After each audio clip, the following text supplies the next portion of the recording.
Don't open the door, home out is killer horror story. The text message arrived at 2:47 a.m., jolting Sarah Chen awake. She fumbled for her phone on the nightstand, squinting at the bright screen in the darkness of her bedroom. Unknown number. Don't open the door. No matter what you hear. The killer is outside. Sarah's heart immediately began racing. This had to be a prank. Some cruel joke. But who would send something like this at 2:47 in the morning? She typed back quickly. Who is this? The response came second later.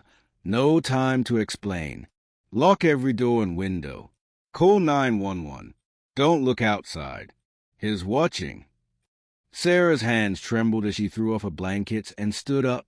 She lived alone in a 2-bedroom house in suburban Portland, having moved in just 3 months ago after her divorce. The house was in a quiet neighborhood, the kind of place where nothing ever happened. She crept to her bedroom window and peered through the curtains.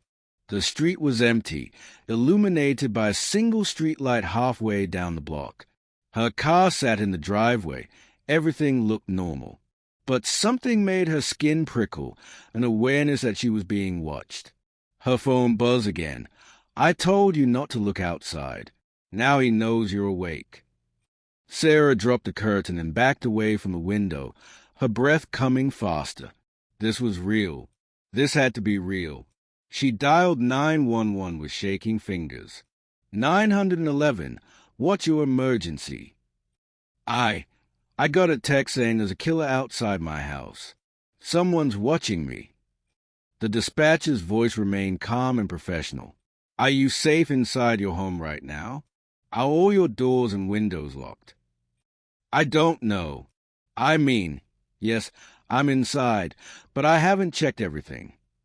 I need you to stay calm and check every entry point without making noise. I'm dispatching officers to your location now. What's your address? Sarah gave her address and moved through the house, phone pressed to her ear, checking the front door, locked, the back door, locked, the kitchen window, locked, the living room windows, locked. Everything was secure.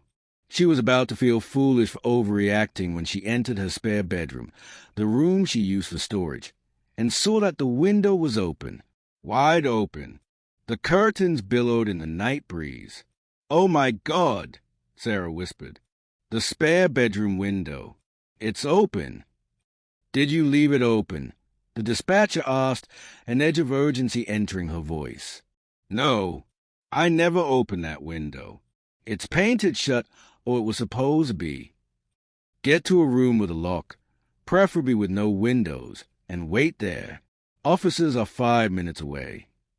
Sarah started to back out of the spare room when she heard it, a soft creak of a floorboard. In the house, behind her. She spun around to see a figure standing in the hallway, silhouetted against the faint light from her bedroom. Tall, wearing dark clothing, face obscured by some kind of mask or hood. The figure stood perfectly still, like a statue, just watching her. Sarah screamed and slammed the spare room door, locking it. Her phone had fallen during her tone, and she could hear the dispatcher's voice, tinny and distant. Are you okay? The doorknob rattled. Sarah grabbed her phone from the floor. He's in the house, she screamed into the phone. He's in the house right now. Barricade the door. Make noise. The officers are 2 minutes away. Sarah shoved the spare bed against the door just as something heavy slammed into it from the other side. The door shook but held. Another slam, and another.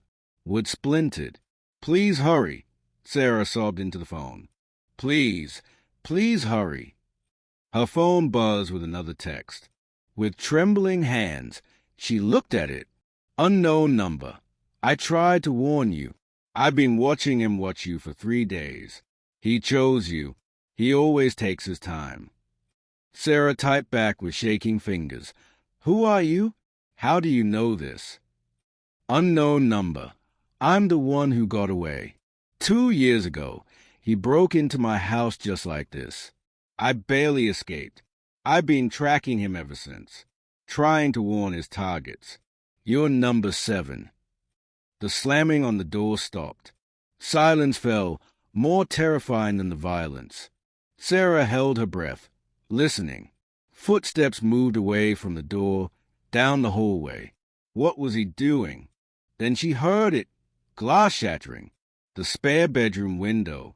The one that had been open. He was climbing out. His leaving.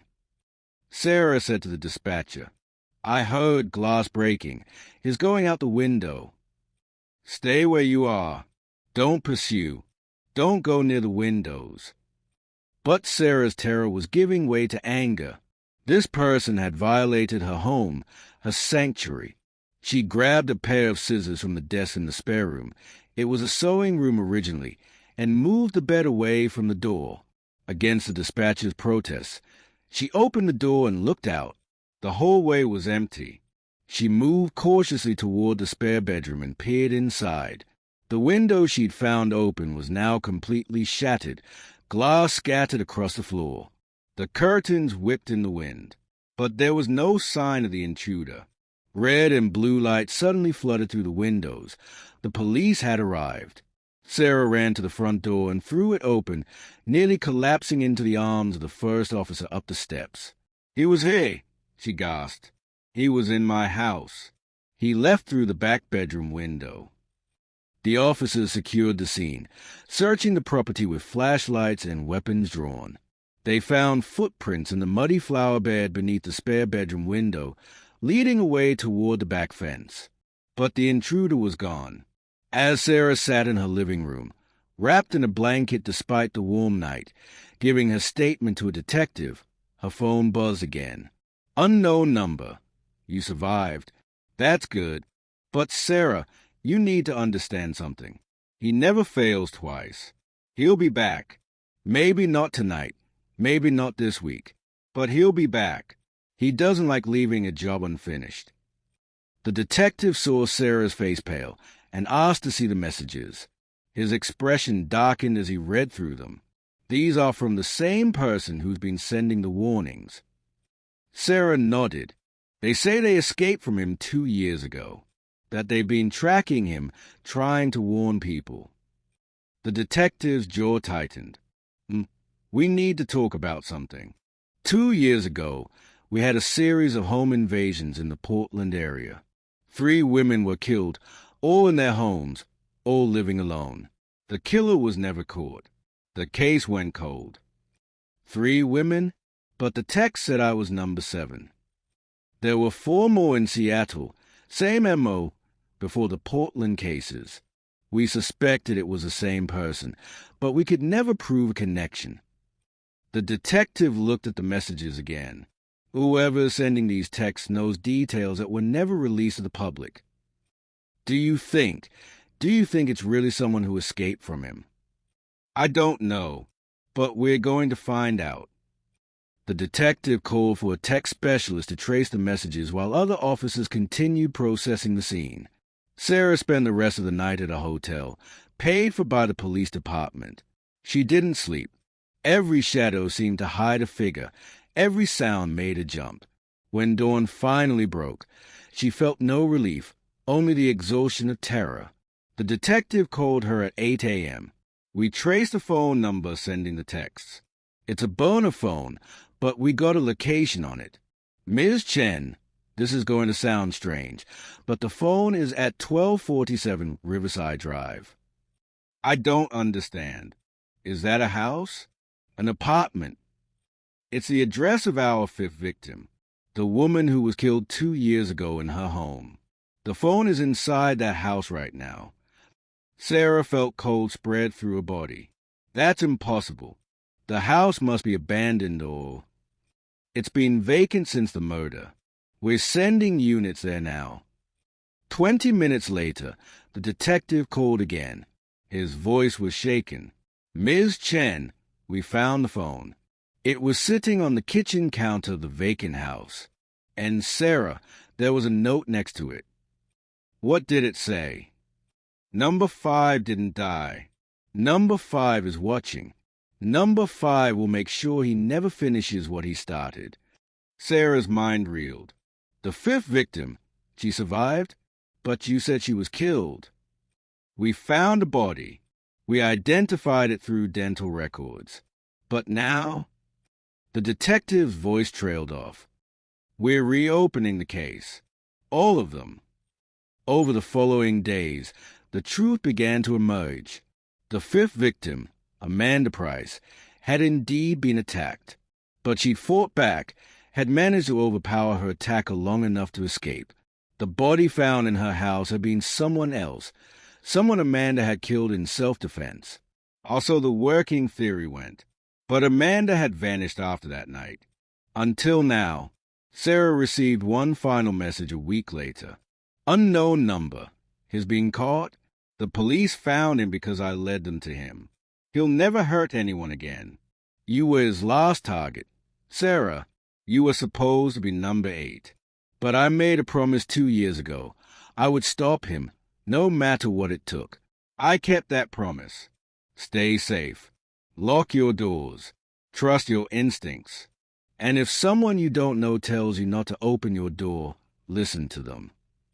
The police did arrest a suspect, a man who'd been working as a contractor, which explained how he knew which houses had vulnerabilities, which women lived alone. His DNA matched evidence from 6 of the 7 crime scenes. He would spend the rest of his life in prison. But Amanda Price was never found. The mysterious guardian angel who'd saved Sarah's life remained a ghost, a shadow, a voice in the digital darkness warning potential victims. Sarah moved to a new house, one with a state-of-the-art security system. She never slept with her phone off. And sometimes, late at night, she wondered about Amanda. Was she still out there, tracking predators, warning their targets? Had saving lives become her purpose after her own life was destroyed? Sarah would never know. But she did know this. If another text came at 2:47 a.m. warning her not to open her door, she would listen. Because sometimes the person warning you about monsters is someone who became a monster themselves to survive one. And sometimes that's the only thing standing between you and becoming the next victim.